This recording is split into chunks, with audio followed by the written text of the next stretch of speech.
Bonjour et bienvenue à la forteresse d'Angles-sur-Langlin. Nous nous trouvons devant une forteresse épiscopale qui signifie qu'elle était tenue par les évêques. Et ici, ce sont les évêques de Poitiers qui sont à l'origine de sa création. Alors pourquoi? Parce que nous nous trouvons à plusieurs départements, dont le 86, le Poitou, mais également le Berry avec le 36 et la Touraine avec le 37, ce qui va être un rôle stratégique autour de ces départements et puis un rôle défensif puisque les évêques siégeaient à Poitiers et la ville de Poitiers va faire ériger différentes forteresses tout le long de la ville afin de se protéger, tout comme Chauvigny, Mirebeau ou Loudun. Les premiers édifices de cette forteresse datent du XIe siècle, mais c'est d'abord au niveau de la chapelle Saint-Pierre que sera réalisés les premiers édifices avec l'évêque Isambert Ier. Puis la famille Lusignan, une famille très connue dans le Poitou, qui va réaliser l'extension que l'on va découvrir ensemble à partir du XIIe siècle.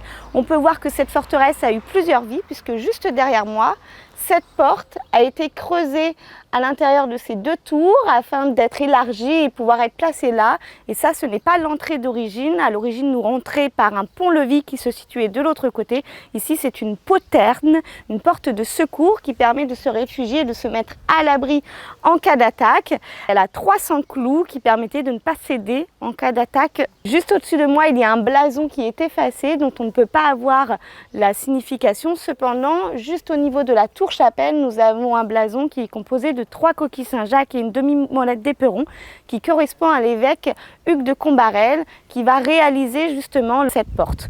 À l'intérieur, nous retrouvons différents édifices qui composent cette forteresse et là, nous allons rentrer entre la chapelle Sainte-Marie et également la tour-prison.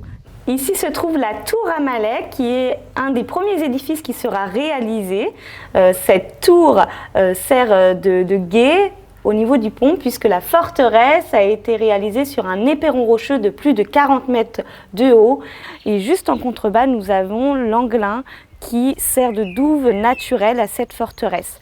Un pont permettait de relier la ville basse de la ville haute et cette tour permettait de surveiller les allées et venues. Cette tour est composée de 3 niveaux, dont une courtine qui permettait d'accéder à la tour prison et également de souterrains qui permettaient de s'échapper en cas d'attaque. Juste derrière moi se trouve le blason Duc de Combarel qui est composé de 3 coquilles Saint-Jacques, une demi-molette d'éperon et sa crosse d'évêque qui est représentée. Et au niveau de la porte d'entrée de la tour Amalek, nous pouvons voir inscrit un P et un J et également un compas qui seraient les représentations de la société des francs-maçons. Mais la forteresse a longtemps été abandonnée depuis la Révolution française et elle sera monument historique qu'à partir de 1926.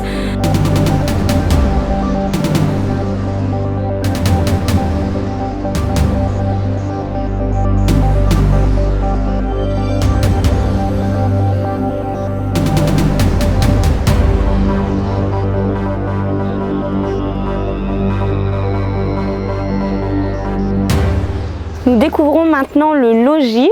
Le logis est une demeure seigneuriale où le seigneur pouvait recevoir, mais également faire la cour, la justice. Il y a aussi des cuisines à l'intérieur. Et on peut également retrouver une meurtrière et une bouche à feu pour le côté sécurité et défensif de la forteresse. Le logis n'apparaîtra qu'au XVe siècle, au moment où l'évêque Hugues de Combarel reprendra les travaux de cette forteresse.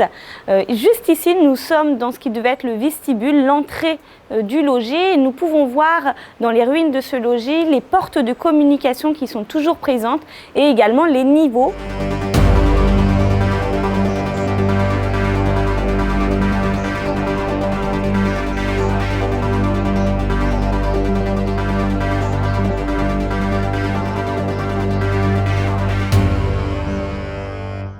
Nous nous trouvons dans la grande cour principale de la forteresse, place très importante puisque nous pouvions y retrouver les animaux de la basse-cour comme les poules pour les œufs, les pigeons pour le fumier et également les chiens de garde. Nous avions également tout un petit mini-village à l'intérieur puisque nous pouvions retrouver des artisans comme le forgeron.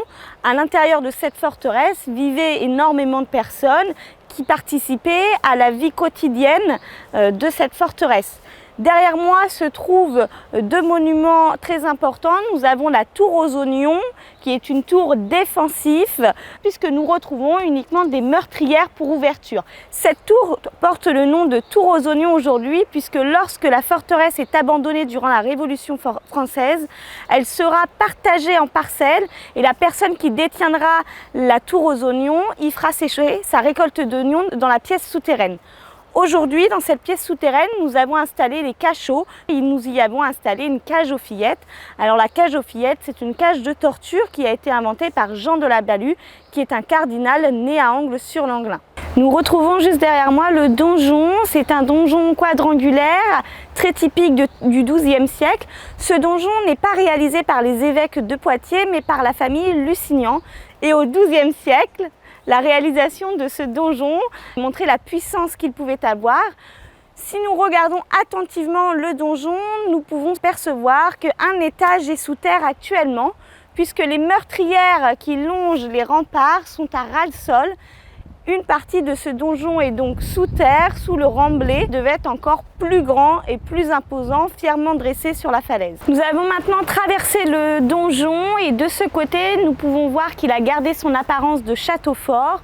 Une mâchicoulis est toujours en place qui permettait de jeter des pierres, de l'huile chaude en cas d'attaque. Et nous retrouvons surtout le blason du roi de France, surmonté de 2 dés d'argent et également celui de Hugues de Combarel qui est surmonté d'un dé d'argent également, et ce qui montre que Angles-sur-Langlin était une place importante. Et oui, puisque durant la guerre de 100 ans, Angles-sur-Langlin sera anglais une petite partie, puisque Jean de Lebon sera prisonnier. Il va signer le fameux traité de Bretigny en 1360 afin de céder la terre du Poitou aux Anglais. C'est en 1372 que Bertrand du Guesclin va arriver à Angles-sur-Langlin et libérer la forteresse des Anglais. Avant que Jean de Lebon signe le traité de Bretigny, il va être rançonné et c'est la cathédrale de Poitiers qui sera en charge de retrouver cette somme et elle viendra placer une partie de cette somme dans la forteresse d'Angles-sur-Langlin. Et pour terminer la visite de cette forteresse, juste derrière moi, une faille nous sépare de la chapelle Saint-Pierre. Cette faille s'appelle la tranchée aux Anglais.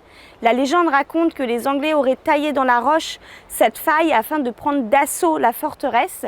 Et puis Bertrand du Guesclin serait repassé par cette même faille afin de libérer la forteresse. Nous pouvons donc apercevoir la chapelle Saint-Pierre réalisée au XIe siècle. Elle sera donc le premier édifice de la forteresse. Aujourd'hui, il ne reste que l'entrée de cette chapelle, mais il y avait toute une tour et un petit logis qui permettait aux évêques d'y passer quelques jours.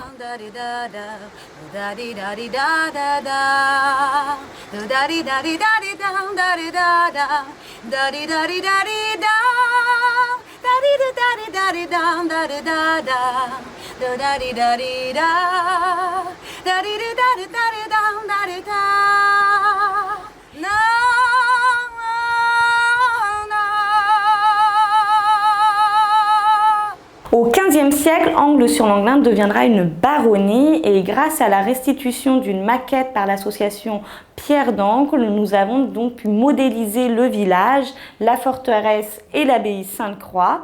Ce que nous pouvons voir, c'est que tout le village était fortifié et uniquement 3 entrées permettaient d'accéder au village avec la porte vicoise, la porte blancoise et celle de Saint-Pierre de Maillé. Le pont, on peut également voir qu'il est légèrement décalé par rapport à ce qu'il en est aujourd'hui puisqu'il passe derrière l'abbaye Sainte-Croix et non devant. Au niveau de la forteresse, la totalité des éléments sont représentés puisqu'au XVe siècle, tous les éléments sont présents, comme également le logis qui est un des derniers monuments qui sera réalisé. Au niveau du centre du village, nous pouvons retrouver les petites halles qui permettaient donc de réaliser la Saint-Christophe, la Saint-Matthieu et tous les marchés quotidiens.